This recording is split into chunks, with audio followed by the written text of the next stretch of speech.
Good morning, guys. Thanks for joining us for Coffee with Chosen. My name is Erika. This week we've been talking a lot about expectations, and today we're going to talk about the fact that we need to have different expectations for our foster and adopted kids, different than the expectations that we had or have for our biological children. The reason why is that we know that children who have experienced trauma have developed differently. So we cannot look at this 8-year-old foster child and expect out of them the same things that we expected out of our 8-year-old biological child that has been loved and nurtured from the day one, from the womb even. So our kids that come to us who have experienced trauma, they have developed differently, and we have to have different expectations for what behaviors we're going to see in those kids. We also have to have different expectations for what parenting techniques we think are going to work. So in the past, you may have loved time out for your child. We often go to those when we have toddlers. We have a timeout spot.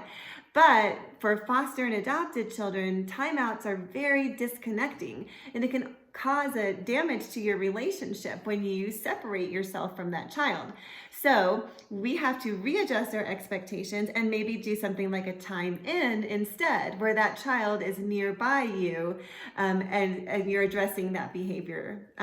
Another thing that might have worked really well was a reward system. Maybe when you were potty training your toddler. Well, reward systems don't work the same way with kids from trauma, so we need to adjust our expectations.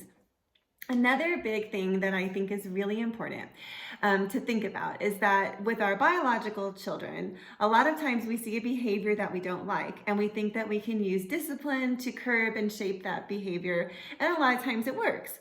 But when we have a behavior that is rooted in trauma, we have to look at it differently, because we cannot discipline out a behavior that is rooted in trauma. It simply cannot be done. So if you have a child who is lying, for example, if that lying is coming from a place of survival, it's rooted in trauma, then grounding that child for the lie is not going to heal the trauma or fix the behavior.